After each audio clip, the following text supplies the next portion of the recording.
Estamos começando mais um Expresso Jurídico, um podcast que tem por finalidade trazer as questões jurídicas latentes do nosso dia a dia e não só para os advogados. A pretensão é saber como é que os empresários estão tendo as suas dificuldades no mercado para se posicionar, as questões jurídicas, o que temos que desenvolver nessa área para melhor comercializar seus produtos e também nós, advogados, como nós podemos contribuir, como é que a gente tem que se integrar nesse mundo cada vez mais dinâmico, cada vez mais competitivo e, obviamente, que exigem soluções jurídicas rápidas, práticas e eficazes.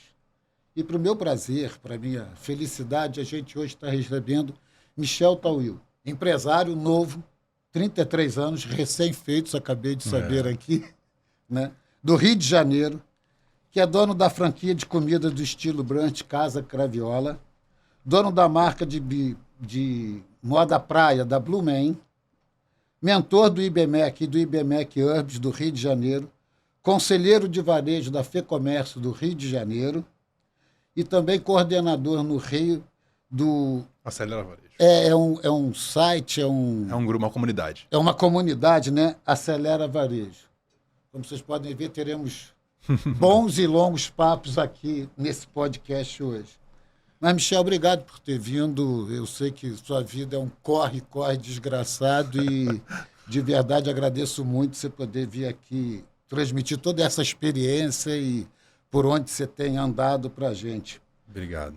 Mas me conta um pouquinho como é que você entrou nesse mundo de empresário e se em tão pouco tempo se transformou nesse empresário de tanto sucesso. Legal, obrigado pelo convite. É um prazer estar aqui, debatendo, conversando, trocando. Eu acredito muito que nessas trocas, nessas conversas que a gente acaba tendo os insights, as percepções que a gente tem para às vezes alguns desafios que está vivenciando, algumas dinâmicas que a gente não está encontrando caminho. Num vídeo como esse, numa história como essa, que a gente pode talvez encontrar uma saída. Então eu faço parte dessa ideia, desse movimento de querer sempre estar participando, trocando, conversando, abrindo portas e também encontrando portas para que a gente tenha uma solução de problemas como o que pode estar sendo vivenciado.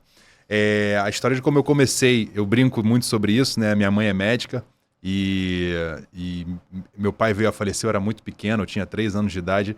Depois meu irmão veio a falecer, eu tinha 7 anos de idade. Minha mãe sempre trabalhou muito e como médica, você imagina, eram plantões, madrugada, final de semana. E eu brinco que eu queria me perguntar o que você quer ser quando crescer. Eu falava, eu quero ser tudo menos médico, porque médico trabalha demais.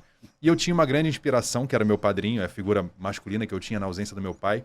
E ele era um empresário, né, no ramo de alimento, ele trabalhava no Ceasa, trabalhou a vida inteira no Ceasa.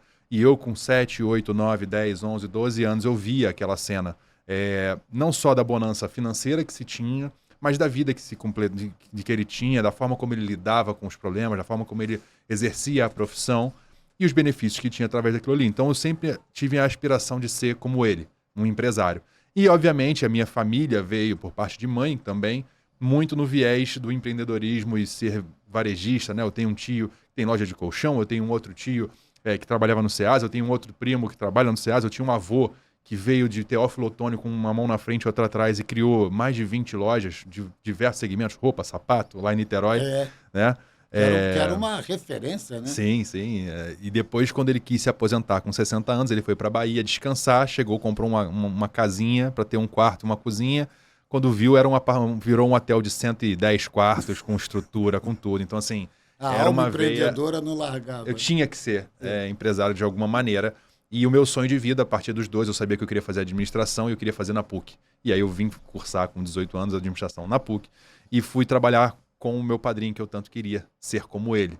E engraçado que meu pai era advogado, né? E eu nunca tive no direito uma vontade de exercer, talvez por falta dessa influência. Eu tenho um tio também que é advogado e eu nunca tive por vontade de ser. Mas eu brinco hoje em dia que eu sou um pouco administrador, um pouco advogado, um pouco contador, um pouco marketing, um pouco produção, porque a multidisciplinaridade a gente precisa ter para ser um empresário hoje, como você comentou no início, nesse mundo tão dinâmico que a gente vive. Não adianta eu falar, não, eu só entendo de varejo. Aí chega uma questão tributária, eu não vou saber resolver. Uma questão trabalhista, o advogado vai conversar comigo, eu não vou talvez pensar um caminho, uma solução, ou passar para ele a informação do que eu gostaria de que fosse elaborado no texto, ou alguma defesa possível. Então, assim, eu brinco que eu também sou um pouquinho advogado, né, de orelha, E fui trabalhar com meu padrinho, isso com 18 até os 22. Parei para terminar a faculdade, estava no último período fazendo o TCC. E aí, enfim, eu já conheço a Sharon, né, que é a minha esposa. Do primeiro beijo até hoje, a gente tem 20 anos. Do primeiro beijo, com 13 anos até hoje, são 20 anos, não juntos, mas da nossa história. E a Sharon tinha vivenciado um período muito conturbado na vida dela, né? O pai dela faleceu, o fundador da Blumen. O Davi Azulay fundou a Blumen em 1972, veio a falecer em 2009, a Sharon tinha 17 anos. E aí a gente estava, inclusive, em Nova York junto no dia, né, na semana que isso aconteceu. E aí, quando eu termino o período no SEASA, isso ao longo dos 22 anos, ela me convida para ir junto com ela para Blumen, porque tinham acontecido várias coisas muito chatas, né, muito ruins, assim, pessoas que usaram da inocência dela na época para se aproveitar da situação. E a gente entrou, ela reentra, volta, e eu entro com ela para a gente dar um novo rumo para Blumen, que é uma história que uma longa história breve. Uma linda história, história de sucesso. Muito. E é o que eu venho desenvolvendo ao longo dos últimos 8, 9 anos, né? Desde que eu de fato assumo e aí de fato entro no negócio em 2015 para 2016. E aí a gente começa uma reviravolta que carrega essa história até hoje. São 7, 8 anos que a gente está, como eu brinco dizendo, virando o jogo lá. E a gente pode falar um pouco sobre isso, que tem aqui alguns elementos para se trazer. E ao longo desse caminho, dos últimos 10 anos, estando na Blumen, eu percebi algumas oportunidades que corroboram no que a gente falou até aqui, né? O Graviola, eu entrei como sócio investidor em 2016 para 2017. Hoje nós temos a franqueadora e alguns restaurantes próprios no Brasil e em Portugal. O Acelera Varejo, eu acredito que é um projeto muito legal aqui no Rio. Nós somos 700 empresários, varejistas, que se reúnem para trocar boas práticas, networking. Eu trago sempre um conteúdo, eu costumo dizer que é de varejo para varejo, um varejista contando case e alguém trazendo conteúdo. Na última edição foi o TikTok, falando como é que as mídias sociais podem ajudar o seu negócio. Né? Uma visão que a gente está aqui compartilhando isso para viralizar também nas mídias sociais e isso trazer repercussão para a gente. O Acelera Varejo é esse grupo. IBMEC Hubs é um braço da IBMEC para inovação e tecnologia, onde novos empresários, empreendedores jovens são mentorados por pessoas do mercado. E eu trago noções de varejo, de comercialização, às vezes um viés jurídico, societário, tributário, que ele esteja vivenciando. Eu posso aconselhar de algum escritório parceiro que vá ajudar eles na composição do negócio. Então, assim, ao longo desse caminho aqui, eu fui encontrando lugares que não só eu poderia aproveitar como Blumen, mas também compartilhar e fazer com que outros negócios cresçam e se desenvolvam e que, de alguma forma, eu esteja presente. Né? Eu acredito muito na colaboração. O viés que a Blumen hoje, depois a gente pode conversar sobre isso, pratica e é onde eu acredito, é o meio de colaboração. Tanto é a Blumen hoje se unindo com grandes e fortes marcas do Rio de Janeiro. Mas o briefing inicial da minha história é mais ou menos por aí, das coisas que eu acredito. Não, só isso já é, e não é fazer elogio de corpo presente, mas só isso, essa história já justifica, né, o que a gente define, eu imagino, como empreendedorismo, que é isso que você está falando, é levantar da cadeira e falar, eu quero isso, é de determinação, e se preparar culturalmente, né, para chegar lá, porque não vai cair do céu. E o caminho é muito difícil, né? Uhum. É aquela história de competência com suor, né? Porque senão não vai. Não adianta ficar, eu sou muito culto, inteligente, vai morrer na praia. Agora, nisso que você me falou, você me trouxe, ao final, você ainda quando comenta da Blumen, mas quando você fala do Acelera Varejo, que você fala que junta esse mundo de empresários, a coisa que me veio foi da competitividade, ou seja, quer dizer, imagino que tenha outras né, confecções, outras lojas de roupa, até de moda praia, etc. E essa concorrência, isso não atrapalha, isso é salutar? Como é que vocês lidam com isso? Cria parceria, né? Como é que é isso? Eu gosto muito desse tema, porque durante muito tempo, eu digo varejo, que é o mundo que eu vivo, mas isso a gente pode transcender para qualquer outro nicho, né? Uhum. As pessoas tinham medo de conversar com pessoas do segmento achando que iam descobrir alguma coisa que ele fazia, a forma como ele lidava com alguma situação, a forma como ele lidava com algum problema e, eu não vou abrir isso para o meu concorrente ou para alguém que pode ser do mesmo segmento que eu. Eu acredito muito que não existe nenhum grande segredo, né? Existe a lógica do óbvio, fazer o óbvio bem feito, né? E, de novo, a frase que diz que o segredo é a alma do negócio, eu digo que a alma é o segredo do negócio. Não adianta você ter um negócio que não tenha alma, que não tenha a sua verdade ali dentro, sabe? Tem um ditado, um provérbio judaico que dizia que tinha um judeu que fazia sempre uma inovação no negócio dele, crescia e o do lado estava olhando e repetia para fazer igual. Aí fazia, não ficava direito, tal. E o cara, quando olhava, já tinha feito outra coisa diferente, já estava mais à frente do tempo dele, o outro olhava, copiava. Pô, ele está fazendo, vou fazer também na minha loja, na minha lojinha. Fazia, não ficava igual. Aí ao longo da vida foi essa tônica, um criando, inovando e o outro repetindo só o que o outro fazia. Aí no final da vida os dois se encontraram e falaram assim, pô, a vida inteira eu te copiei. Só que você teve um sucesso, a vida inteira inovando as coisas, criando, e teve um sucesso que eu não tive. E fazendo as mesmas coisas que você. Aí o judeu virou e falou assim, é porque no meu negócio tinham 4 olhos olhando para ele, os 2 meus e os 2 seus. E no seu não tinha nenhum. Então eu acredito que o mundo não está nessa cópia do que o outro está fazendo. É entender o que o outro está fazendo para fazer do seu jeito, da sua maneira, com a sua alma, com a sua verdade. Então, assim, quando a gente junta 700 varejistas, e dos quais 100 a 150 eu levo para um jantar, hoje é no Rubaiá, para compartilhar o mesmo conhecimento, eu tive uma palestra do TikTok na última e do Mercado Livre na anterior. As 2 palestras foram a mesma palestra para 120 empresários. Alguns absorveram, entenderam o recado e estão fazendo daquilo a sua nova fonte de receita. Outros foram lá, olharam, jantaram a carne e foram embora sem fazer nada. Então, assim, não é estar junto no mesmo ambiente vai fazer que você descubra um grande segredo e vá quebrar o seu concorrente. Eu acredito que é compartilhando e exercendo aquilo que você aprende. Então, eu janto lá com o pessoal concorrente meu direto. Né? E, enfim, eu não acho que tenha um grande segredo. E é criando parceria e não concorrência, em tese. E desse jantar, isso que é muito legal, eu acredito que a Blumem hoje ela cresce por vários caminhos. Né? A gente tem lá 3 grandes avenidas de crescimento. Primeiro, a fonte digital, a forma como o nosso e-commerce hoje é a nossa melhor loja e tende a ser, de fato, unindo todas as lojas de varejo, a gente vai ter um e-commerce mais forte do que elas, que é o caminho natural. Isso veio da pandemia ou Isso ganhou muita atração na pandemia, né? É um ponto legal. O nosso e-commerce, ele era a nossa pior loja e dava muita dor de cabeça. E eu não entendi o porquê. Até que eu, particularmente, fui botar a mão. Eu fui entender o que estava acontecendo e fui entender o mundo do e-commerce. E aí, enfim, trouxe profissionais, capacitei a menina que estava com a gente lá.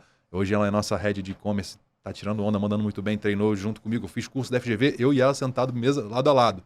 Paguei para ela fazer comigo o curso para a gente aprender junto o que a gente precisava fazer. Hoje já é a melhor loja. Então, assim, a avenida de crescimento da Blumem é o e-commerce, que hoje já é a nossa melhor loja.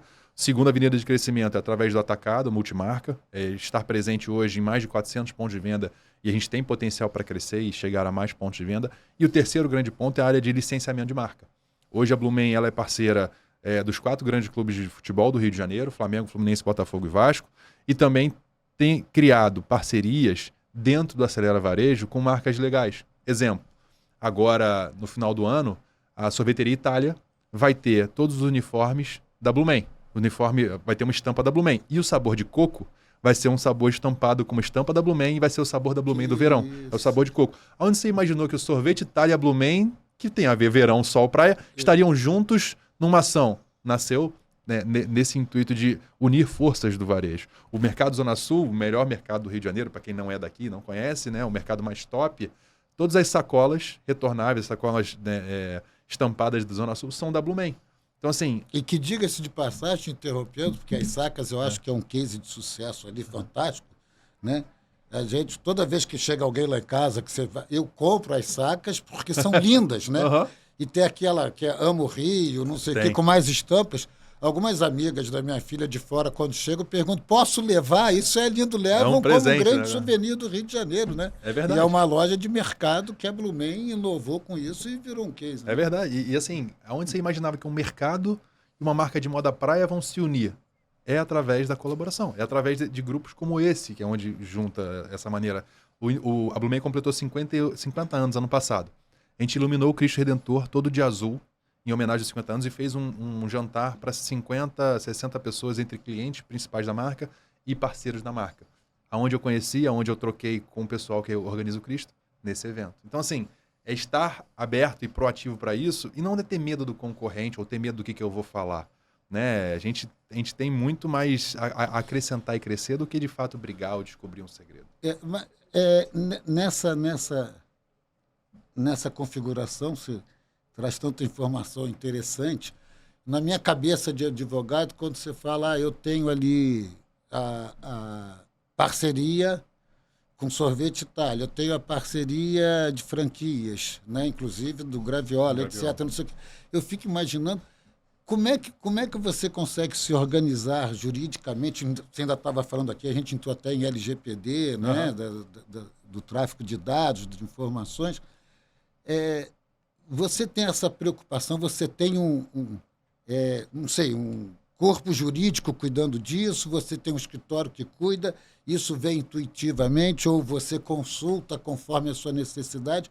Porque eu acho que esse mundo rápido empresarial que a gente está falando, ele é muito atrelado à legislação, que cada vez é mais complexa e tem que ser, né? Cada vez ela agrega mais valores a partir do momento, como você está falando de LGPD e etc., né? Quando você está trocando informações, dados, né? E o Brasil também está muito avançado, pelo que eu sei, nesse sistema, criando até agência, Sim, né, para regulação de dados, etc., etc. Você considera isso impeditivos, né, para o seu comércio, para os seus negócios, ou você bota que a gente teria muito a avançar nisso, ou você bota isso como, hoje no Brasil, é um facilitador até para importação, exportações? Como é que você enxerga isso? Esse braço... Eu vou falar muito da área de licenciamento e da forma como a gente vem construindo isso, né? Eu acredito que é um diferencial as empresas que têm um braço jurídico forte. E não só... A gente tem hoje uma advogada interna que lida dessas demandas, tem muitas demandas de várias áreas, né? Tributárias, societárias, enfim, de licenciamento de marca, aluguel de shopping, aluguel de loja física, né? De Isso pessoa é uma física. variedade de áreas do direito Tem também, vários. o tempo todo, né? E essa minha advogada que atua internamente, ela faz a correspondência com os escritórios nas suas especializações, né? Não vai existir um só advogado que vai entender de tudo. Então, e ela cuida até das questões de pessoa física, né? Processos, enfim, locação, compra e venda, bastante coisa. E trazendo para o âmbito, eu vou falar muito do licenciamento, que é algo que mais está latente hoje, eu vou confidencializar algo que é impressionante. Grandes empresas que a gente fechou licenciamento, falam assim, vocês têm um contrato de licenciamento aí porque a gente não tem nenhum aqui que esteja bom? Cara, a marca do tamanho que não tem uma assessoria jurídica competente para fazer entendeu que tem que chegar lá. A importância disso. E a gente tem hoje, sabe, a gente tem formulado contratos de licenciamento com escritórios parceiros, porque são muitos... O varejo é muito dinâmico, o mundo empresarial é muito dinâmico e nem sempre um contrato formal de licenciamento para uma marca é igual do outro. Um tem royalty, o outro tem um mínimo, o outro tem uma despesa mensal, calcula-se trimestralmente, qual é a multa de rompimento de contrato, o que faz com o estoque. Tem N questões. Não há uma universalidade nesse contrato que você começa a fazer isso de uma forma já corriqueira. E é o que a gente brinca sobre a inteligência artificial, que é um tema que a gente pode entrar, né? Mais importante do que a resposta é a pergunta, saber perguntar. A gente tem hoje tantas especificações num contrato de locação, num contrato de licenciamento, que se você não tiver uma boa amarração jurídica, é como eu brinco, é tudo certo para dar errado. Você tem que ter hoje essa preocupação, não só do que pode dar de bom, mas do que pode dar de ruim. E a gente está atrelando marcas importantes do Rio de Janeiro, né? No caso da Blumen, hoje, a gente tem licenciamento, exemplo, com o Flamengo, com o Vasco, com o Botafogo, com o Fluminense. Pô, o quanto pesa você ter um erro, sabe, o quanto mancha a sua imagem ou a imagem do seu parceiro, não respeitando o condizente com um contrato que está sendo traçado entre nós. Então, a gente hoje tem uma preocupação, dentro da Blumen tem uma área de licenciamento de marca que só cuida dessa parte e o jurídico está muito dialogando com ela para que tenha todas as observações de brechas que não podem deixar de acontecer ou que podem gerar alguma questão problemática nessa relação. E é legal porque eu brinco que o advogado tem sempre que estar alertando a gente dos problemas e muitas vezes um advogado especialista em varejo ou especialista no negócio, ou que entenda não só a cabeça jurídica, mas a cabeça do empresário. Porque tem coisa que a gente sabe que está lá no contrato e é um risco muito grande, mas que esse contrato vale a pena a gente arriscar um pouquinho mais. Você tem que ficar ciente das preocupações, dos problemas que podem acontecer, mas se eu fosse você, eu iria nesse caminho. Essa troca cada vez mais frequente que a gente tem, né, com o corpo jurídico nosso, eu acho isso muito importante e talvez seja até crucial para o sucesso do negócio. Você tocou um negócio aqui, quer dizer, a gente faz muito advocacia de volume para grandes empresas, né? E quando essa parceria, e eu estou falando agora do nosso lado do escritório, né? Quando você tem uma parceria que você... E eu acho que tem duas profissões assim, médico e advogado, ou você confia ou não confia, né? Ou você confia ou você troca. Exatamente, ou confia ou troca, né? É. E como você mesmo está dizendo, a gente advoga para grandes empresas, etc., e parece que é uma coisa monstruosa, inacessível. Quando você chega ali, não é exatamente isso. E a empresa também não tem essa cara de lobo mau, né? O consumidor que se dane. Não. Eles têm, em geral, uma preocupação muito grande em resolver. E a gente, tem por hábito, né, chegar para dentro das empresas e falar, olha só, nesse estado aqui do Nordeste, vocês estão perdendo essa ação, que a lei é Por única, conta mas o disso, entendimento lá, os juízes, os desembargadores, eles têm uma outra visão que nem é ilegal, não, está correto, está dentro da lei, mas vocês vão perder todas as ações, vocês não podem ter esse procedimento aqui, tem que mudar o contrato aqui, tenham cuidado. E as empresas que eu boto modernas no sentido de entenderem isso, que elas não são as donas do mercado e a prestação do serviço tem que ser cada vez mais aprimorada, quando começam, elas começam a mudar os seus contratos, elas começam a mudar a sua prestação de serviço. Isso é muito importante. Elas vão se adequando e, para mim, o nome disso é modernidade e é a parceria. Né? Por isso que eu pergunto você que está né, nessa atividade feérica aqui de 500 negócios e fazendo. Eu acho que esse arcabouço jurídico que a gente vai criando, essa proteção jurídica, ou anda junto, né? Ou alguém vai se dar mal nisso. Vai se dar mal. Né? Porque não tem. E pode ser tanto na parte jurídica, né? Porque você vai ter uma série de problemas, e também do empresário entender que ele tem que se adequando, que hábitos e costumes, etc., ele é dinâmico demais, né? Mas você tocou numa coisa aqui que eu me lembro que teve uma época que você estava muito, inclusive vindo para Nova York, etc., falar sobre metaverso, que poderia ser a modernidade, né? E que na Europa, nos países, tinha que entregar os produtos em 8 horas, que isso era uma revolução. Isso evoluiu? A gente, em Nova York tem a NRF, que é a maior feira de varejo do mundo. Acontece em janeiro, um frio danado, gelado, bota casaco, tira casaco. A gente vai estar lá ano que vem, eu vou com uma comitiva do Acelera Varejo, que é esse grupo, a gente reúne lá 30, 40 empresários, faz, enfim, tem não só a NRF, mas o que eu valorizo muito é aquela troca que você assiste a mesma palestra. Eu absorvo algumas coisas, o outro cara absorve outras. E o tema muito debatido no ano de 2021, 2022 foi metaverso. E a forma como a digitalização e a forma como essa juventude, a geração Z, vai utilizar a internet para o varejo, para o método de compra e para a revolução, né, desse caminho. A gente trouxe essa visão do metaverso para o varejo. Acho que a NRF é legal porque ela traz a tendência mundial, Europa, Estados Unidos. E no Brasil demora um pouquinho mais a chegar, natural que isso aconteça, né, num país subdesenvolvido em relação aos Estados Unidos. E como é que a gente adapta essa visão para cá? Né? E o metaverso, de fato, foi uma das coisas que mais foram faladas, mas mais do que o metaverso foi a omnicanalidade. A forma como você compra no site, pega na loja, a forma como você compra na loja, recebe em casa, a forma como os estoques são integrados. E isso revolucionou muito o varejo. A gente, naquele ano, migrou toda a nossa inteligência para Omnichannel. E o que mais vai se falar ano que vem, foi falado esse ano, mas ano que vem eu acredito que vai ser 90% da NRF. E como o varejo, não só o varejo, o mundo vai caminhar, é através da inteligência artificial.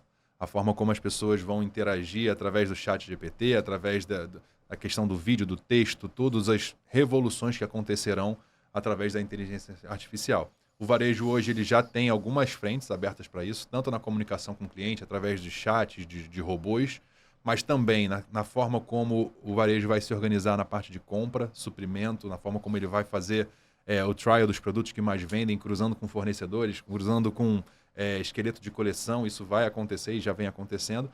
E também as relações de venda. Né? Você pega hoje o chat GPT, você monta lá, faça para mim um texto com características de marketing sobre escassez, sobre tal e tal assunto, para fazer um texto vendedor para mim e um call to action no final. Então, o chat GPT vai entregar aquilo ali. E aí foi como a gente estava comentando, o ambiente jurídico também vai ser muito revolucionado pela questão Eu fico imaginando isso. da inteligência artificial, das petições e tudo mais. Mas mais importante do que a resposta é a pergunta. Você está capacitando as pessoas, os bons advogados vão estar sempre à frente. Eu fico imaginando quando você fala dessa universalização, né, de comércio, que a internet, na verdade, esse e-commerce, quando veio, já foi revolucionário. Eu me lembro que anos atrás a gente discutia, né, Eu compro um produto na internet, esse produto é fabricado em Londres, a transportadora dele, a sede é na Índia, e a entrega no Brasil é por não sei quem. Quem é nessa cadeia de responsabilidade que eu posso processar, ou como é que eu me protejo, né? Sim. E o Código de Defesa do Consumidor no Brasil, que é muito ativo e muito moderno em termos de legislação, vem trazendo essas respostas ou criando esses balizamentos. Mas quando você fala isso, eu acho que a gente já está a um passo adiante, né? E quando você bota inteligência artificial, que você me veio nessas suas explanações aqui, eu fico imaginando assim, na verdade a gente está tendo ali uma interferência, poderia dizer assim, quer dizer, eu estou quase que levando o meu consumidor a pensar numa única forma, isso aqui que é legal, eu estou bitolando, eu estou tirando dele a liberdade de escolha, porque cada vez mais eu estou botando ele ali. E eu estou falando isso porque me veio aqui não só a informação como isso, né? Como da proteção de dados, né? Porque as empresas antigamente pegavam, eu me lembro de uma palestra aqui no BNDES uma vez, né? Eu falei, cara, Microcamas, uma rede de supermercado mundial, tinha Microcamas, quero olhar para saber qual o vinho que você olhou primeiro, se é preço, se é qualidade, os mais embaixo, os rótulos. Então tinha toda uma métrica, e sai dali, já cai no queijo, do queijo já sai não sei de onde, então ele já vai te induzindo ao consumo, né? E quando você passa, que o cara, esse advogado desse supermercado americano, uma vez, ele falou, quando você passa o seu cartão de crédito, aí você se entregou. Porque pela informação do seu cartão de crédito, já cruzou tudo. Se você viaja, se você lê livro, qual vinho que você bebe, e ali eu vou direcionando toda a minha propaganda para você, que eu sei que você viu óculos 10 vezes ali, não comprou óculos, um belo dia chega na sua rede social um óculos pelo preço que você pode pagar exatamente muito próximo de todos. Você é compelido a comprar isso. Né? E a gente tem legislação protegendo isso. Você acha que isso está piorando? Isso está... Eu acho que ainda é um pano para muita discussão. Né? A gente vive hoje a questão da regulamentação das mídias sociais como uma pauta ainda no governo a ser discutida e trabalhada. Né? Existem algumas pautas muito importantes hoje sendo discutidas, tanto a questão da regulamentação das mídias sociais, o que tem visões diferentes, né, sobre esse tema, como a reforma tributária, que é uma pauta dessa semana, né, que está sendo discutida e aprovada no Senado. Mas eu acredito que a gente não está traçando o mesmo caminho para as mesmas pessoas, mas eu acredito que a gente está clusterizando cada vez mais. A gente está trazendo exemplo. Eu pluguei no e-commerce da Blumen hoje uma inteligência artificial que eu tenho uma sunga amarela que está com estoque baixo. E eu sei que quem comprou sunga amarela começou vendo sunga preta, depois entrou numa bolsa roxa, e essa tendência de consumo desse consumidor caiu na compra da sunga amarela. Então, quando eu identifico que esse consumidor já entrou na sunga preta e depois entrou na bolsa amarela, ele tende a comprar essa sunga que eu estou encalhado, então eu vou mostrar para ele de alguma maneira, seja banner, seja pop-up, seja alguma inteligência que eu vá criar para aparecer para ele. Isso é uma clusterização. Então, é meio que mostrar o que o cliente quer na hora que ele quer, sem saber que ele quer. Eu acho que o caminho que as coisas vão caminhar no varejo é por aí, mas não que a gente vá direcionar para que ele compre aquilo que ele talvez não queira. Mas eu imagino que você rapidamente entende o que é um potencial consumidor e mostrar para ele a peça que ele quer na hora que ele quer. Eu acredito, eu fico meio bolado, né? Assim, a gente está falando sobre viagem. Não sei o que, vamos falar sobre Curaçao. Aí você abre teu Instagram, aparece lá, viagem para Curaçao em 10 vezes sem juros. Caramba, eles estão me escutando. E de fato estão, tá? Isso não parece que... De fato estão. Não parece que, de fato estão. E eu fico muito bolado com isso. É óbvio que é uma parada que eu me sinto muito invadido. E até a forma humana de comunicar... Eu vou falar sobre Blumen, que é o meu universo principal. Se você entra no site da Blumen hoje, e em qualquer site, não é a Blumen porque é a Blumen, qualquer site que você entre, enquanto você navega pela página, você aceitou o cookie, algum operador da marca consegue ver o que você está fazendo dentro da página. A qual peça você clicou, aonde seu mouse parou, aonde você passou mais tempo. Ele está te rastreando, ele está te olhando. Você está num site hoje, ele está observando todo o seu comportamento de consumo. Eu poderia, mas não autorizo que isso seja feito. Você está olhando uma sunga preta, tamanho M, e depois você sai para ir para um short. Eu posso entrar no chat, e eu tenho um chat que sobe para você como pop-up. Oi, tudo bem? Pô, eu vi que você viu uma sunga preta. Você está precisando de alguma informação? Eu acho isso muito evasivo. Se sou eu como consumidor olhando, eu vi que você viu tal... Eu fecho a aba, desligo o computador, olho para a câmera, olho para o lado, porque não é o tipo de invasão de privacidade que eu gostaria de ter. Apesar de, mesmo inconscientemente, a gente está sendo observado em todos os momentos. Então, assim, a forma como as marcas vão e como o LGPD isso é permitido, uma vez que o cara aceitou o cookie, ele não leu autorizou. Ele não leu as letras pequenas, mas ele autorizou que eu tivesse acesso a isso, e todos os consumidores, quando aceitam, dão ok, que estão cientes disso. Eu não autorizo que a minha marca opere dessa maneira, porque eu não acho que é a maneira como eu gostaria de ser atendido. E eu acho que passa muito por isso também. Vivemos hoje uma sociedade muito ansiosa, né? As pessoas estão cada vez mais ansiosas. E como marca, e como advogado, como um agente, um prestador de serviço, às vezes a gente fala o seguinte, pô, esse cliente, meu irmão, caramba, o cara já mandou WhatsApp de manhã, já me ligou agora, já mandou e-mail. Fica contraproducente, né? Mas ao mesmo tempo, nós somos a sociedade que se a gente sai daqui agora e pede um Uber, e o Uber aparece 8 minutos para te buscar, assim, porra... Meu irmão, que porra é essa? Acho que eu tenho 8 minutos para perder para o Uber? Eu já era para estar aqui em 2 minutos, eu não tenho esse tempo para perder. Nós somos uma sociedade muito ansiosa. E a gente quer a resposta agora. A gente não quer esperar. Antigamente, pô, como é que era para você reclamar de alguma coisa? Você mandava uma carta para o lugar, a carta ia ser respondida ou não. Você mandava um e-mail, aguardava 3 dias. Hoje em dia, se você entrar no WhatsApp, mandar uma mensagem para a empresa, ela não te responder, nem que seja um SLA de recebemos sua resposta, essa empresa não é séria, não é possível. Essa porra não é séria. Tá de sacanagem comigo. Porra, você já distribui a ação, já vai, era. Quando vai ver, já acabou. Bom, já vai arrumar... Porque não te respondeu em 2 dias. Então, assim, eu acho que o entendimento que a gente tem que ter e a parceria do escritório jurídico com o cliente é, de fato, uma proximidade. Você não precisa responder 7h30 da manhã, mas você tem que dar um alô pro cara, falar, pô, e aí, tudo bem? Sabe, qual a questão que você tem que resolver? Que isso vai trazer? O que isso vai causar para você? Ou, pô, deixa eu dar uma olhada no processo. Então, ter um braço operacional dentro do escritório que dê uma agilidade processual, e não só no processo como todo, a gente sabe o quanto demora na justiça uma decisão que não depende do advogado nem do cliente. Claro. Depende da vontade do juiz ou seja lá quem for. Do serviço. Mas assim, se você tem por hábito estar próximo do seu cliente, seja por ligação, seja por WhatsApp, seja a sua equipe passar um parecer semanal, mensal, ó, esses processos aqui andaram, esse aqui não andou, isso aqui está acontecendo, isso não está acontecendo, já dá para o cliente ou para essa pessoa ansiosa uma tranquilidade, falar o seguinte, estou bem representado, aqui está tranquilo. Mesma coisa na marca. A marca mandou uma mensagem, a gente tem essa política, mandou um e-mail de reclamação, na mesma hora, ó, recebemos sua reclamação, até 24 horas nós teremos a resposta. Porque a pessoa já está ali ciente de que você está falando com alguém. E aí veio a resposta em meia hora, pô, essa marca é maravilhosa. Eu não preciso resolver o problema, eu preciso dar um parecer de que eu estou resolvendo, né? Então, eu acredito muito que esse é o caminho que as pessoas e as marcas têm que caminhar. Você me fez você falou que uma das boas vias, acho que foi a expressão que você usou da Lumen, é exatamente o e-commerce, né? Como é que cresceu, etc. E na verdade, a gente está falando de prestação de serviços também de forma eletrônica, né? Uhum. Serviço, a qualidade da prestação de serviço, mesmo a presença física, ainda é um grande diferencial, ou isso está sendo superado exatamente pela internet, pelo e-commerce? Eu gosto muito e eu acredito muito na presença física.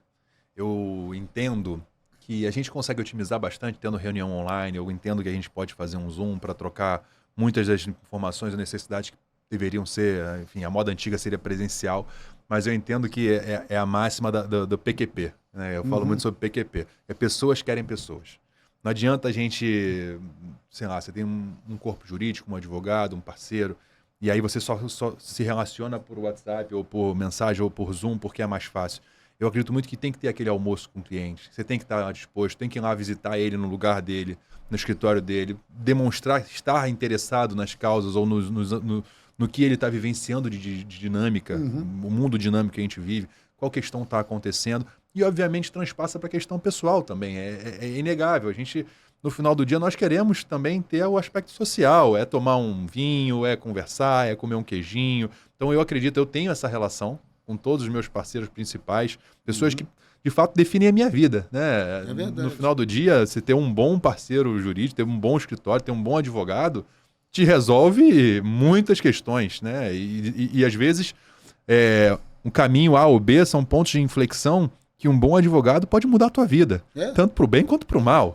E a parceria, você entender junto a necessidade de um e a capacidade do outro. Né? Então, quando você faz esse casamento, né, estamos com essa questão, você até se antecipa ao problema. Ao problema. Você sabe o que está acontecendo no dia a dia do cliente. Você fala, pô, isso aqui eu vou ter que dar uma atenção a mais, isso aqui vai ser um problema pior, isso aqui está tranquilo, isso aqui ele não vai ter esse problema nunca. Então, assim, eu acredito muito nas relações pessoais e na construção de longo prazo desse relacionamento. Até porque, no final do dia também, vamos lá, assim, se pondo no lugar ou do prestador de serviço ou de quem contrata essa prestação de serviço. Você tem um problema para resolver. Você tem esse cara aqui que é seu parceiro, que você tem um bom relacionamento, você confia, você está próximo, e tem o outro que você encontrou 3 vezes na vida, faz um zoom, volta e meia, você nem sabe muito bem como é que presta o serviço. Na hora da decisão, você vai optar pelo quem você tem melhor relacionamento. E o cliente é a mesma coisa. Você tem... Não é o que a gente deseja, mas você tem um prazo curto para entregar 2 petições. Uma é do cara que está sempre com você, que você troca informação, que você gosta mais, que você tem um bom relacionamento, e o outro é o cara que... Você já criou uma afinidade ali, você vai priorizar. Você já virou seu. Você faz parte do todo, né? Eu gosto muito eu tenho vários prestadores de serviço que viraram amigos na pessoa física, e o que eu mais sinto prazer é poder estar próximo, e é isso. Eu sei que na hora que o calo apertar, eu vou estar junto do cara. Nos dois lados. Na recíproca que é verdadeira. Umas vezes o cara vai precisar mais de mim, eu vou estar próximo, e às vezes eu vou precisar mais dele, ele vai estar próximo. Então eu acredito muito que, apesar dessa digitalização, apesar do e-commerce ser, de fato, a forma como você vende, né? E a gente está aqui fazendo um podcast que naturalmente está sendo disparado para o Brasil, para o mundo todo. Eu acredito que o digital, ele vem para te ajudar a vender. Mas a entrega, ela tendo um quê pessoal, é onde a gente vai ter a diferença no atendimento. Só o digital, para mim, no meu ponto de vista, não funciona. Até porque, por mais que a Blumen seja o e-commerce a maior venda, no final do dia o cara quer usar o biquíni. Eu estou vendendo serviço, eu estou vendendo o meu produto através do digital. E o serviço é a mesma coisa. Você não está entregando fisicamente ali um produto, uma peça, mas você está entregando seu capital intelectual, o seu tempo, a sua informação e por aí vai.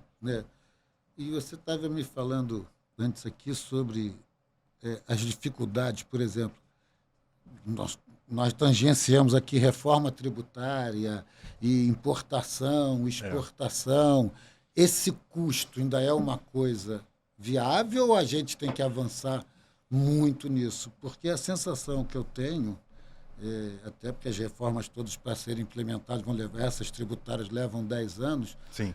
Eu fico pensando, e esse custo de importação, de exportação, né? Já que a gente está falando de universalização, né? Você hoje compra produtos não sei aonde, cada um vem de um canto para você trazer para a sua linha de montagem e fazer isso. Hoje, para você, para os seus negócios, isso hoje é um grande problema ou é uma coisa que já está incorporada e que você não afeta muito? Tem 2 grandes discussões no âmbito da reforma tributária e no âmbito do varejo dos marketplaces chineses. São 2 temas similares e, ao mesmo tempo, diferentes, né? Vamos lá. Primeiro ponto é a reforma tributária. Hoje, no Rio de Janeiro, e eu vou falar muito sobre o Rio, né, onde a gente dialoga mais, tem a Lei da Moda, que é uma lei de incentivo, né, de isenção tributária de ICMS, onde a gente, em vez de pagar 20%, a gente paga 2,5%.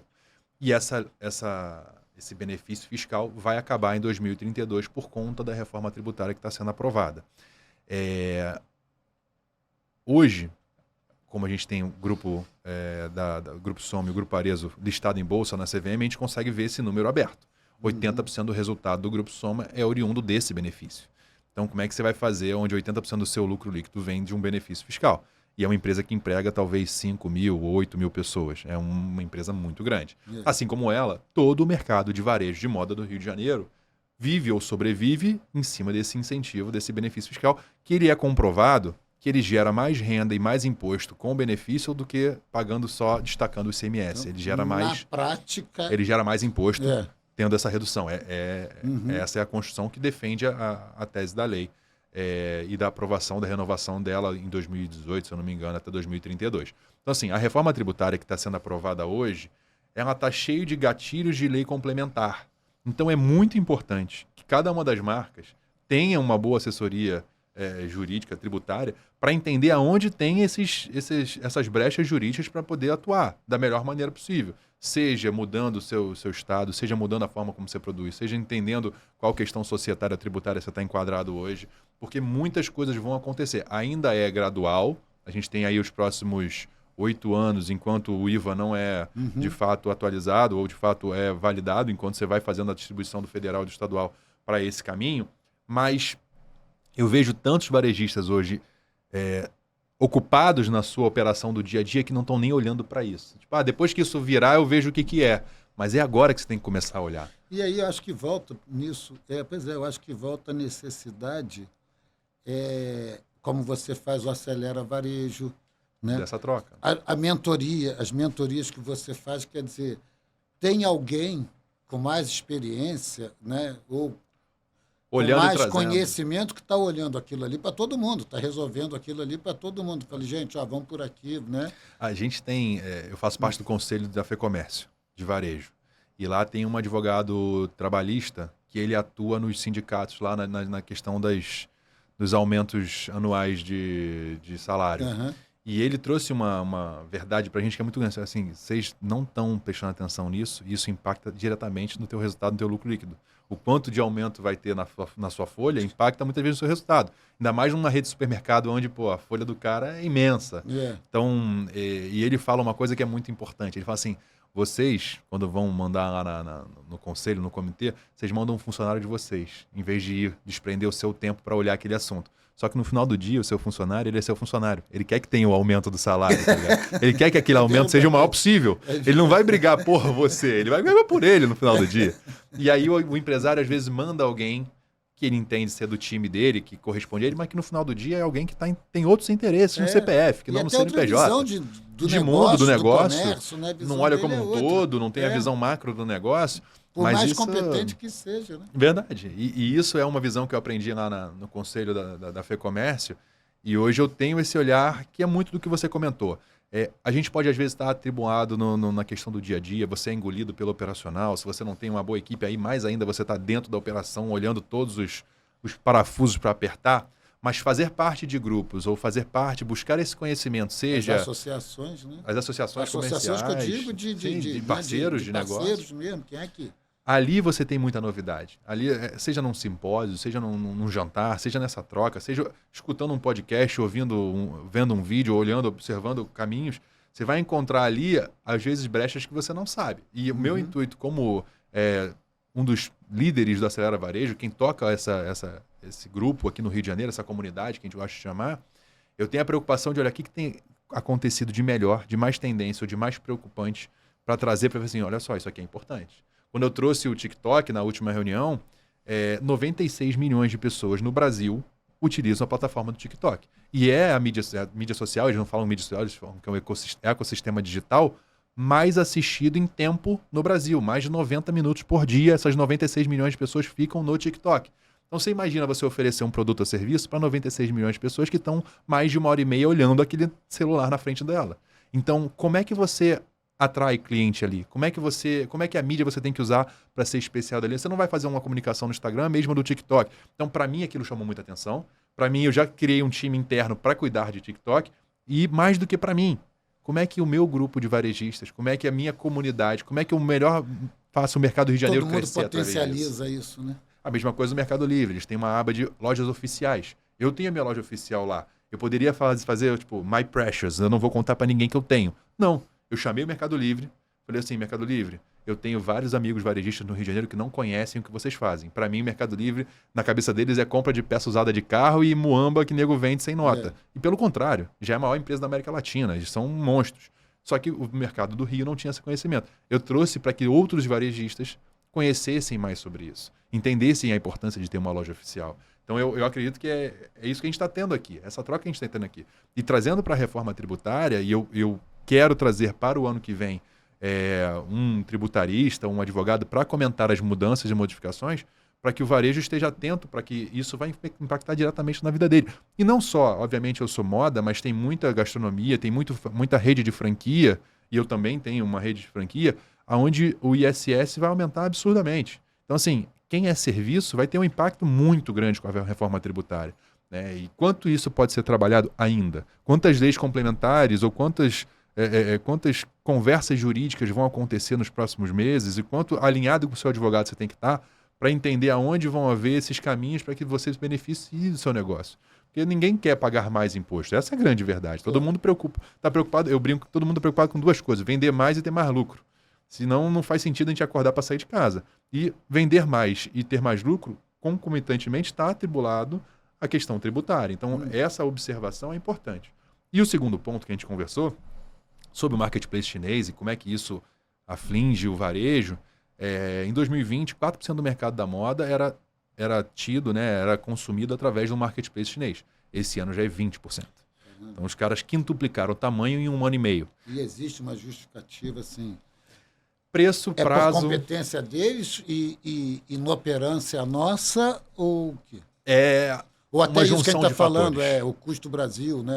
As taxas são muito altas, etc., que inviabilizam o nosso mercado. É uma junção de fatores e isso passa nessa construção. Primeiro, preço. É um preço muito mais barato e por muitas vezes é subsidiado pelo governo chinês para que de fato ganhe mercado. Segundo, prazo. Era algo que entregava em 3, 4 semanas antigamente. Aí você não tinha saco, você achava que era fraude, que não ia chegar na tua casa. Hoje em dia chega e chega muito rápido. Terceiro, a questão tributária. Você paga um produto que não tem imposto, né? Abaixo de $50 não tem imposto. Então você compra uma camisa de R$100 ou de 80, R$120, você não vai pagar imposto e o cara também não. Então você tira essa linha de imposto da tua precificação, fica muito mais fácil você competir. E 4, a inteligência artificial desses marketplaces que eles criam. Eles têm um robô que automatiza tudo que é tendência do TikTok e das mídias sociais. E em tempo real ele cria esse produto digitalmente, né, através do que é tendência, do que ele está vendo que está acontecendo em tempo real. Ele faz um leilão com os fornecedores de forma automática, onde quem vai vencer tem o menor preço e o menor prazo. Ou seja, esse cara vai entregar muito rápido e muito barato. Esse marketplace vai anunciar para o mundo inteiro. A venda vai acontecer despachado da China e vai chegar na casa do consumidor. Quando chega na casa do consumidor, ele cria um poder de review muito grande. Ele premia quem qualifica aquela peça, como é que chegou o envio, como é que chegou a peça, em quanto tempo chegou, a qualidade dos acabamentos. E esse review, ele vale para classificar aquele fornecedor do leilão. Então, se o cara entregou uma peça ruim ou demorou para chegar, ele desqualifica no leilão. Então, o cara vai entregar sempre a melhor peça no menor preço, no menor prazo. Ele já faz o controle de qualidade dele exatamente. Através do cliente final. Então, essa junção de inteligência artificial com o que é tendência, o que é hype da internet e o que é também uma qualidade muito inferior de peça, por isso é mais barato, faz sucesso para aquela dona de casa, para aquela empregada doméstica, para aquela pessoa que não tem um salário tão grande. Tem um nicho ali muito grande, né? Absurdo. E aí você comparar, eu vou numa Magazine brasileira, mesmo casaco que é 250, comprei na Shein por 120. Beleza, mas a Shein não está gerando emprego no Brasil, não está gerando renda aqui, não está a questão tributária daqui, você está quebrando um fornecedor. E amanhã ou depois, esse casaquinho de 120 vai virar 400. E você não vai ter mais os 250 da Renner, porque a empresa vai ter quebrado. A indústria vai ter zerado a parte produtiva dela. Então, assim, é uma comparação... Você não está comparando banana com banana, sabe? Você não está fazendo um negócio justo. Mas aí a discussão que o varejista tem é o seguinte, se abaixo de $50 não precisa pagar imposto, tudo que eu vender abaixo de R$250 eu também não vou pagar imposto. Não é assim, calma aí, vamos lá. Então, assim, é muito pano para manga, é uma outra discussão, mas que tem que ser discutido o quanto antes, porque senão a gente não vai aguentar. O mercado, o varejo brasileiro, hoje é 20%. E a gente não pode esperar da população, ainda mais dessa população carente que já vive, né? 60% da população brasileira que está ali brigando muito para botar comida na mesa. De que ele não vai comprar... De que ele não vai comprar o mais barato. Ele não quer saber de qualidade, ele não quer saber de nada. A necessidade dele, eu preciso botar esse casaco aqui para o meu filho, ele vai comprar o mais barato, não precisa ser melhor. E independente do viés político que se tenha, eu sou de direita, eu sou de esquerda, não, é uma medida impopular taxar, como a gente brinca, a brusinha. Porque, cara, no final do dia, a dona de casa, ou a doméstica, ou enfim, quem seja lá que esteja comprando, ela quer comprar o mais barato, ela não está preocupada com as outras questões. E mais do que isso, se ela comprar uma blusinha de 100 e tiver que pagar R$25 de taxa de imposto, ela vai ficar pé da vida. Então é muito impopular qualquer tomada de decisão que vá contrária ou que vá taxar esse consumo baratinho. Porque você vai mexer de fato no bolso daquela pessoa mais pobre. ou naquela pessoa que está comprando no marketplace chinês. Então, assim, é impopular qualquer decisão que vá contrária ou que vá taxar o consumidor na hora dessa compra. Porque o que acontece hoje é isso. Você compra no marketplace chinês, chega na sua casa uma cartinha e diz assim, a sua encomenda está retida por conta da tributação, você tem que pagar a guia lá para receber a peça. Esquece, já não vai. E se for, vai muito pé da vida. É. Ela está acostumada a comprar a blusa de 150 e o imposto quem paga é o varejista. É. Quando ela tem que pagar a blusa e pagar o imposto, ela não quer. É. Aí o meme do Instagram esse dinheiro que você está pagando é o tapa com luva de pelica do governo na sua cara. Mas assim, é crítica pontual. É impopular qualquer decisão que vai ser tomada nesse quesito. Porém, tem que ser tomado. Senão, e o governo ainda tem que ter, querendo ou não, ter medidas protecionistas para a nossa indústria, para o nosso mercado. Para a indústria nacional, concorda? Total. Porque senão a gente vai ser varrido do mapa. Alguns anos atrás, já começou a primeira etapa de ser varrido quando a China inunda de produtos muito mais baratos. Aí você toma a primeira porrada. Já falava isso, né? Sim. O Henrique já falava, a China é a grande potência do mundo daqui a 30 anos. E ela está aí, 30 anos depois. A gente já tomou a primeira grande porrada. Só que com a balança cambial, o dólar 5, você já começa a fazer algumas contas que antigamente com o dólar 2,50 você não fazia. Aí você começa a ver vantagem em produzir no Brasil, ter o fortalecimento da sua indústria no Brasil. Só que, da forma como está caminhando, a tendência é que, de fato, a gente vá sucateando a indústria nacional. E amanhã ou depois, quando esse preço da China deixar de ser subsidiado, porque não dá, sinceramente, não dá para você comprar um casaco de R$120 ou uma camisa de R$70 e entregar frete grátis no Brasil. O cara sai de Shenzhen, passa por um porto, aeroporto, faz o mundo inteiro, chega no correio, chega no porto, desembaraça, vai unidade para uma área do correio e vai chegar na tua casa sem pagar R$1 de frete. Alguém está pagando essa conta e eu acredito muito no subsídio do governo chinês para que essa conta feche. Ou da própria empresa, enfim, que já é bilionária. A Shein deve ter menos de, 10 anos e ela vale mais que a maior varejista do mundo, que é a Zara. Então, assim, ela subsidia muita coisa porque ela sabe que ela vai dominar o mercado. Se a gente não proteger a nossa cadeia, e é uma discussão muito ampla de como fazer isso, a tendência é que a gente tenha dias cada vez mais difíceis pela frente. Né? E eu não falo Blumen, tá? Porque eu brinco dizendo que... E não estão falando para mim, na minha cabeça, e também não estão falando só da área de varejo de moda, é todo o negócio. De moda, não, todos os negócios. De qualquer outra cadeia produtiva, acho que se a gente puder retirar aí o agronegócio, sim, né? O resto está todo junto, né? Tá? E é isso, assim, mas meu produto não tem nada a ver, eu compro na Shein, tá nem aí. Beleza, mas se o dono da empresa de moda que você gosta, ou que você comprava, falir, ele vai deixar de consumir a tua assessoria jurídica. Ou se você deixar se o cara quebrar, ele não vai comprar o carro na tua agência de carro. Ele não vai... A economia do Brasil você tá recolhendo inteira... é para lá, não é para cá. Você exatamente. Tá deixando a China mais rica. O seu dinheiro está indo para lá. Você não está fortalecendo a tua cadeia, você não está gerando mais emprego, você não está gerando mais renda. Aumenta a criminalidade, aumenta a pobreza, aumenta o desemprego. É uma cadeia, é uma espiral para baixo muito forte. E aí a gente vai bater no tema educação. Quer dizer, certo é educar o povo, né?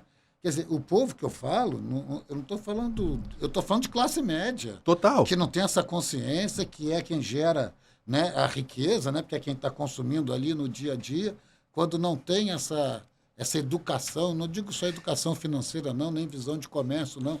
Essa educação como um todo. É uma ignorância e não no sentido de ser burra, de não saber. Que as coisas não estão acontecendo e não se preocupa com isso. E a gente cai numa área que são horas de conversa, mas brevemente falando sobre sustentabilidade. A gente briga muito, assim, a gente vê uma juventude hoje muito atuante, que briga por diversas causas e não sei o que, e no final do dia está comprando uma blusa da Shein, que vai gerar... emprego e dinheiro na China e vai gerar lixo aqui, porque essas camisas baratinhas, essas roupas, esse material, ele é quase que descartável. É um fast fashion que amanhã não é mais moda. O que é tendência no TikTok hoje, daqui a uma semana ninguém usa mais. Aí você comprou aquela blusinha baratinha. Também já provocado exatamente para isso acontecer. Exatamente. Aí você compra aquela blusinha, usou uma vez, virou um lixo. E aí na contramão disso, você tem, por exemplo, uma sunga da Blumen. Eu quando me apresento falando que eu sou da Blumen, eu tenho amigos, colegas ou pessoas que me conhecem falam, caramba, sunga da Blumen, meu irmão, Eu tenho uma sunga que tem uns 6 anos. Caralho, a sunga não acaba. Muito boa. Eu falei, pô, eu agradeço o elogio. Eu entendo. Mas compra outra aí, que eu tenho 2 filhos pequenos lá em casa. Eu preciso, porra, pagar um colégio que é caro e tal. Eu brinco sobre isso. Mas a qualidade do produto também é um viés muito forte de sustentabilidade. A gente está falando sobre economia de material, a gente está falando menos lixo, a gente está falando geração de emprego. Assim, a lycra da Blumen é a melhor lycra do mercado. O elástico que a gente usa é o elástico mais caro, é o mais top do mercado. O bojo de um biquíni é o bojo mais caro que tem no Brasil, é o melhor bojo que tem. Então, assim, a preocupação de sustentabilidade ou a preocupação social não passa só pelo que você fala, mas pelo que você compra. Fazer isso tem um custo, né? Muito. Porque você não está pagando a mão de obra explorada. Sim. Que os países asiáticos, pelo menos, têm a fama de fazerem. A gente... Né? E nem a depredação do meio ambiente. Eu me lembro agora que aqueles escândalos de calça jeans, né, que jogavam para os rios, não sei onde. Dejeto do rio. Os dejetos para o rio, aquilo era uma loucura, né? 100% da nossa água que utiliza para tingimento da nossa matéria-prima, ela é tratada antes de chegar no nosso fornecedor e ela é tratada na hora que ela volta para o rio Tietê, no caso. Ela é tratada antes e depois, 100% da água. Então, essa preocupação é muito importante. Isso gera custo.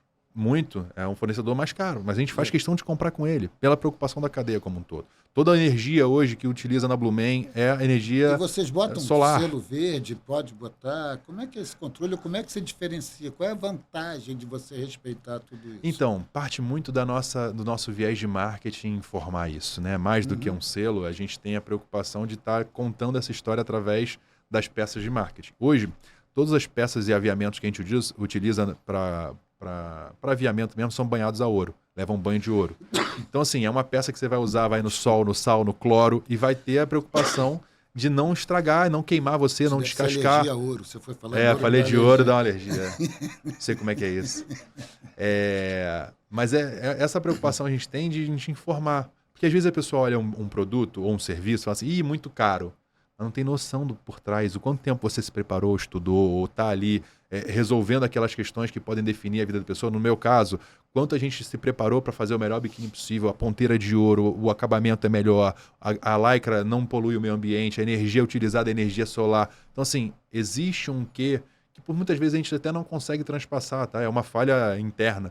E o nosso marketing tem o trabalho de contar essa história para que a gente possa gerar mais valor no final da cadeia. Mas não tem nenhum incentivo tributário, fiscal, sei lá, não tem nada, né? Hoje, que deveria ser também, né? Valeria muito essa questão. Hoje a gente tem uma fábrica e o escritório no mesmo lugar, né? A fábrica a gente faz todo o corte, automatização das peças, a gente digitalizou tudo, assim, a gente trouxe o que tem de mais moderno de Parque Fabril para corte, para a máquina que a gente comprou ano passado, a máquina de cortar, a máquina de infestar, a máquina de modelagem, a máquina da plotter. Hoje é tudo tecnológico dentro da Blumen. E a gente aproveitou que ia fazer uma reforma lá para certificar na BVTEX. A BVTEX é um órgão que certifica a cadeia, que a gente não tem mão de obra escrava, que a gente não tem mão de obra infantil, que a gente respeita a questão tributária, que a gente respeita as questões trabalhistas, que a gente tem todas... São mais de 186 regras a serem seguidas, itens a serem seguidos que certificam a cadeia.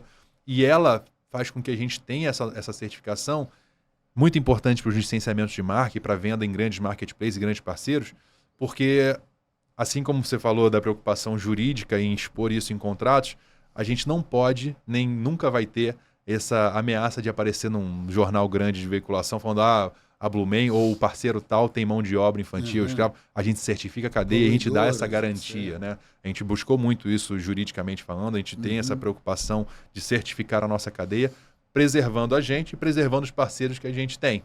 Mas não existe nenhuma isenção, nenhuma tributação diferente, o que seria até um ponto legal de se pensar e se discutir, para que a gente fortaleça a cadeia nacional preocupado com não só o meio ambiente, a sustentabilidade, a geração de emprego e a economia local. Pois e a gente está falando de Brasil, né? Você tem uma vantagem, né? O mundo inteiro olha para a gente hoje como grande ativo, como país, exatamente o meio ambiente, as florestas, rios, etc. E aqui, às vezes, parece que a gente amesquinha um pouco essa discussão no dia a dia. Do vira-lata. Exatamente, amesquinha um pouquinho isso para cuidar da coisa mais imediata. Não, isso aqui pode ser um grande ativo mesmo, que você pode trazer para todas as marcas brasileiras, até para exportação. Falou, a gente garante. Aqui não, aqui A gente preserva florestas, etc., até para produzir, e por isso pode ser um pouco mais caro ou não, mas é para que você também respire, para que você também tenha a temperatura do planeta não cresça, etc., etc., etc. Vender isso como uma grande estratégia nacional, né? Né? Valor de marca. Valor de marca das marcas brasileiras. Vender valor, não vender preço, né? Exatamente. Bela frase. Eu brinco muito sobre isso, né? A gente não tem um biquíni barato, mas também a gente não é um dos mais caros do mercado.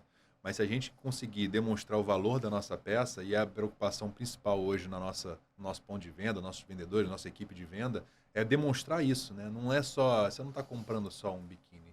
Você está tendo uma preocupação toda muito maior do que isso. A gente gosta de brincar e na NRF do ano passado a gente teve uma clareza muito grande sobre isso, que a Blumen ela não é uma empresa, pode parecer frase pronta, mas é o que a gente de fato acredita. E quando você encontra um pouquinho mais do mundo Blumen, que a gente brinca de falar que é uma família Blue, a gente bate muito nessa tecla. A gente não é uma empresa que vende biquíni, a gente é uma empresa que realiza sonho. Ah, mas é utopia, é frasezinha para vender mais.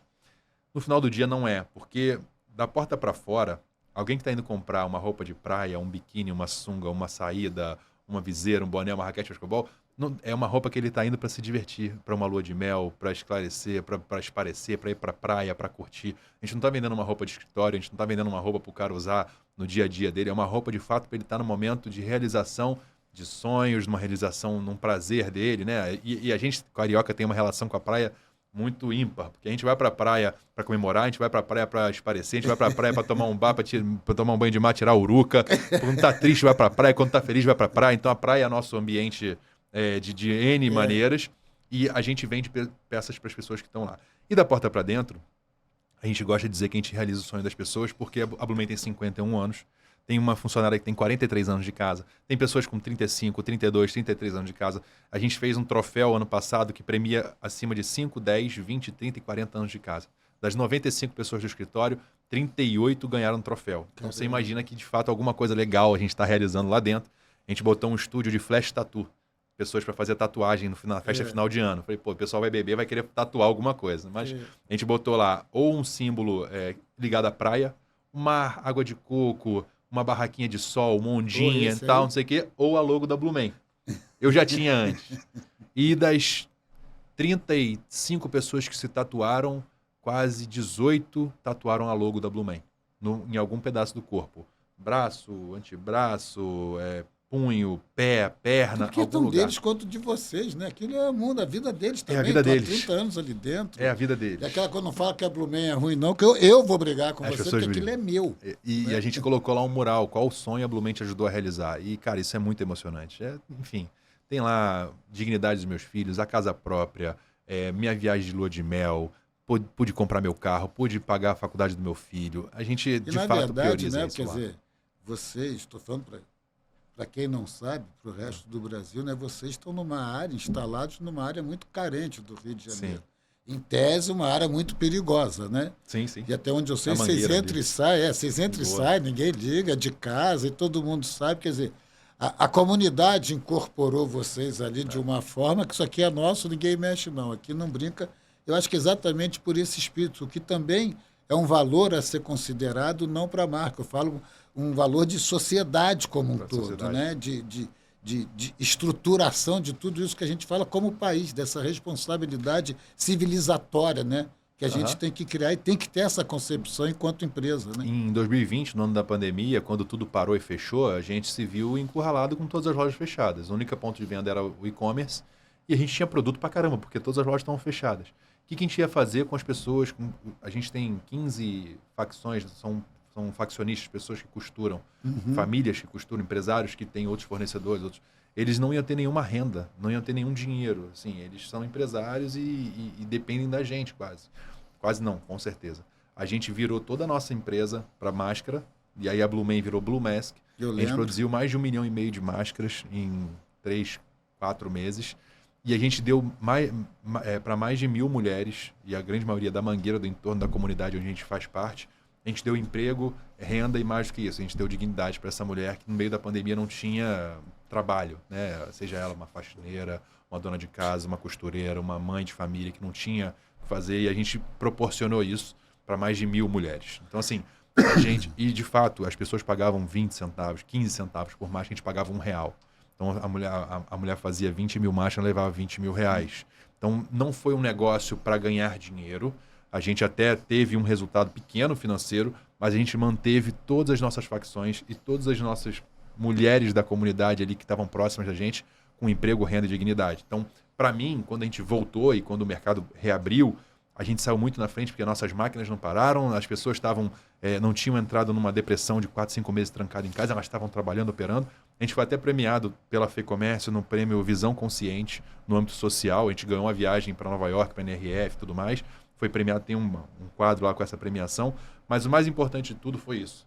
Poder preocupar, como você comentou, com o entorno, com a sociedade. Todos os stakeholders da nossa cadeia ali. Essa coisa da máscara é engraçado, que eu me lembrei que eles fizeram umas máscaras muito estilizadas, assim, coloridas, com aquelas marcas, aquelas estampas da Blumen eram lindas. E eu me apoderava de várias delas e levava lá para casa, e no final, durante a pandemia, né, eu chegava, as minhas amigas, assim, próximas, falaram: Álvaro, eu preciso de outras máscaras. Eu acho que a estampa e a alegria, ela tirou um pouco daquele baixo astral de pandemia, porque todo mundo queria ter as máscaras com as estampas Blumen. Aí eu me lembro de uma amiga, até lá do Cristo, né, a Kika, né, que ela falava: eu vou ter que ir trabalhar, tem uma reunião, não sei o quê, mas isso de Zoom, que ela era muito engraçada. Ela falou: eu estou com um vestido mais assim, mas eu botei uma máscara mais colorida para ir para a reunião, ou não sei o quê, perará. Então, faz um ativo de... Eu acho que foi mudando o astral das pessoas. As pessoas começaram a se sentir bonitas e diferentes, porque era só o rosto, né? A gente tinha um slogan da Blue Mesh que era isso, era sorrir com os olhos. E a gente tinha a máscara sempre colorida. A gente não produziu nenhuma máscara branca. A gente entendia que a máscara branca todo mundo ia fazer e o hospital ia ter. É que, de alguma forma, a gente pudesse levar cor e alegria para as pessoas. Alegria, eu acho que isso contagiou, né? Foi. Eu estou falando por experiência minha. As pessoas me ligavam: Álvaro, me manda as máscaras, cadê? Acabou meu estoque de máscaras da Blumen. A gente tinha essa preocupação mesmo. E foi muito bacana. Mas, Michel, a gente já aqui também já está estourando o tempo, e você também já deve estar querendo, eu sei que seu dia é no corre. Essa construção, né, desse que a gente está falando aqui de mercado varejista, essa sua participação, né, como mentor nessas questões todas, essa sua expertise no mercado internacional e, obviamente, ser um empresário moderno, já falamos aqui de inteligência artificial, de etc, etc, etc. E aqui não é uma pergunta rasteira, não, é uma curiosidade mesmo, né? Para onde você acha? O que é para você esse Brasil, né? Essas relações todas tão complexas e tão bonitas, né? Porque eu acho que tudo isso é sedutor, isso é muito trabalho, isso é muita luta, mas também quando realiza e quando acontece, em geral realiza. Isso é de uma felicidade sublime, só quem consegue chega, né? E não digo dos grandes feitos, não, porque a gente constrói isso todo dia. Todo dia você tem uma... pequenas vitórias, e aquilo ali vai te animando. Mas nessa sua expertise, nessa sua experiência, para onde é que você acha que a gente está caminhando esse mundo do Brasil, de se posicionando nesse comércio tanto eletrônico, né, porque eu falo mundial nesse sentido de comércio? A gente está preparado para enfrentar essas demandas? A gente tem muita coisa a aprender ou assimilar ainda, ou não? Isso você acha que é o curso natural que está se seguindo? Eu gosto de brincar, isso. Não tenho nenhum amigo que não seja otimista que tenha dado certo, né? A gente tem essa, por prática ou por necessidade, acreditar que as coisas vão sempre melhorar. Eu tenho o Flávio Augusto é um grande mentor, né? Ele tem a página social dele lá, Geração de Valor, que fala muito sobre isso. Ele gosta de brincar que é errado falar que fica tranquilo que tudo vai dar certo. Nem tudo vai dar certo. Não. Na nossa vida não foi tudo que deu certo, muitas coisas deram errado. Quem espera nunca alcança. Né? Então, tem que exercer, tem que fazer. Tem a música que fala: vem, vamos embora, que esperar não é saber. Quem sabe faz a hora, não espera acontecer. Exatamente. A última palestra que eu dei lá em São Paulo, eu fiz todo mundo levantar e cantar.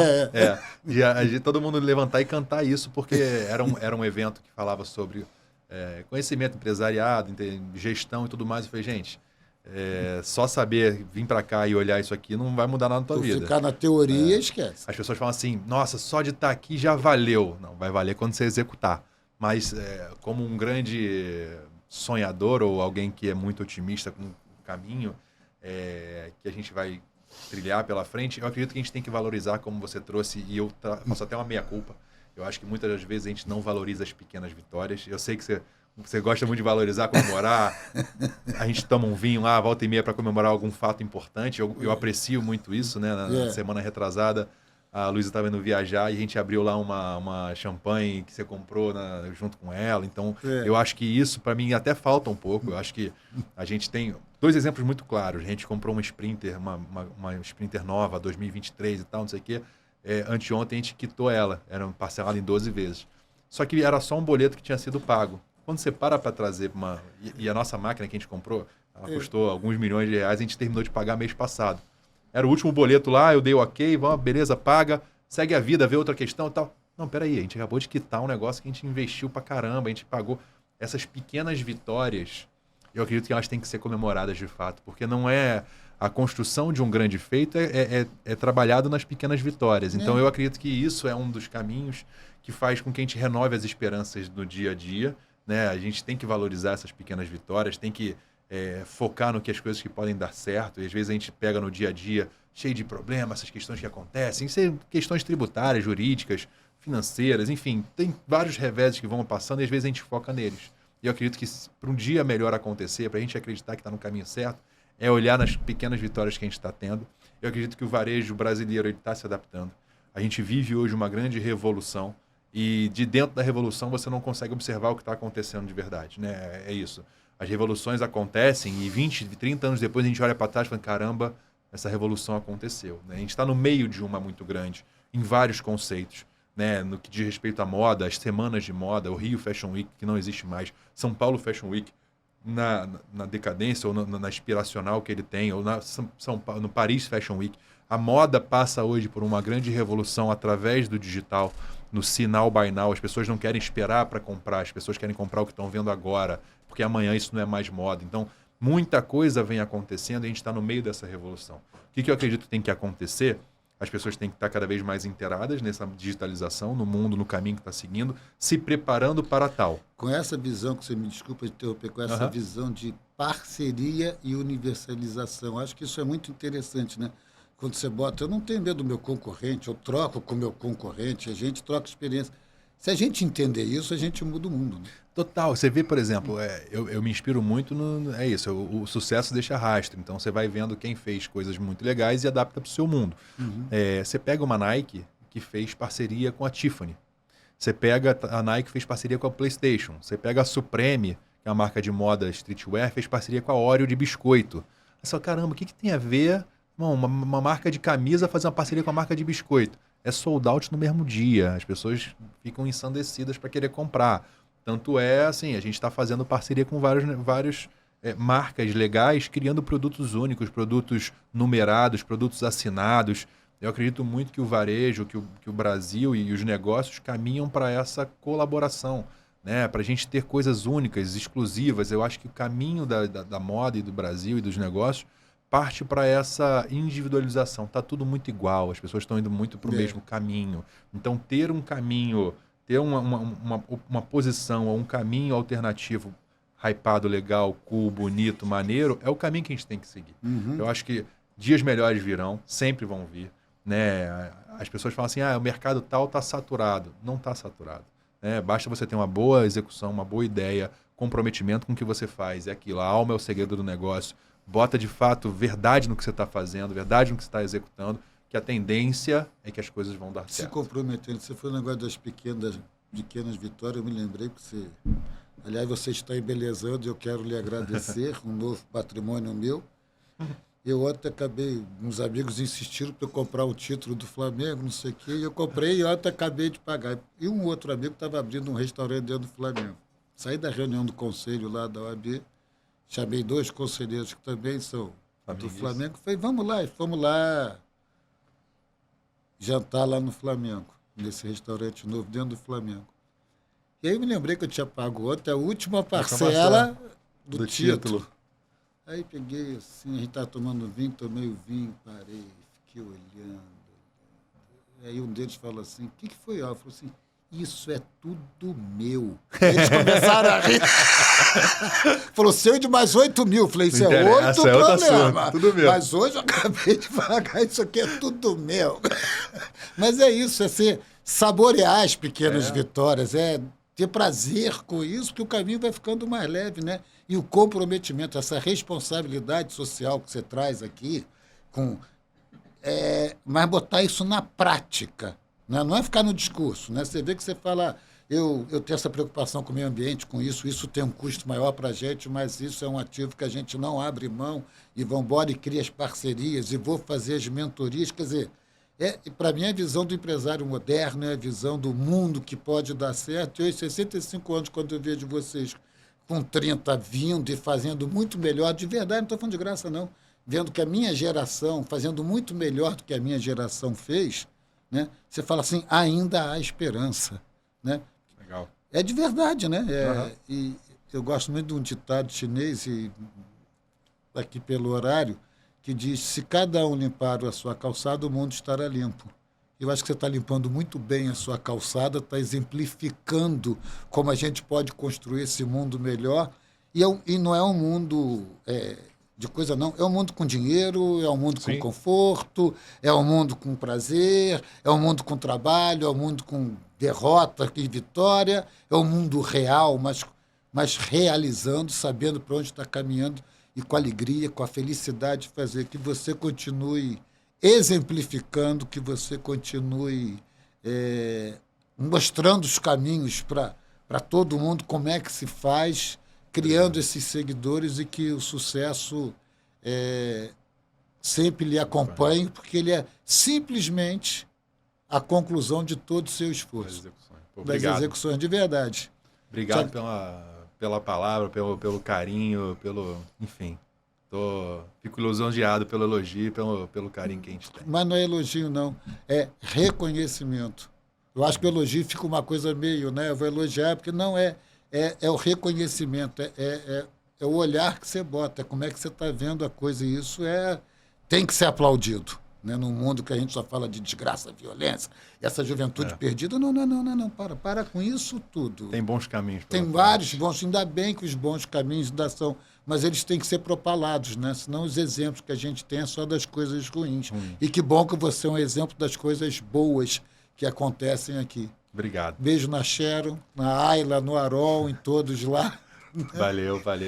Obrigado. Espero que a gente possa ter engrandecido, crescido, que, como eu falei no início, que alguém que tenha assistido aqui tenha boas ideias, bons negócios, tenha, enfim, soluções ou caminhos, que entenda um pouco mais sobre o mundo jurídico, que entenda um pouco mais sobre o mundo de negócios, que usufrua da melhor maneira possível. Que a gente vai aumentando essa rede, né? Exatamente. Eu acho que é isso que importa. Acho que o resumo de tudo é a importância das colaborações, a importância da gente estar unido, olhando para frente, olhando os negócios, olhando essa importância.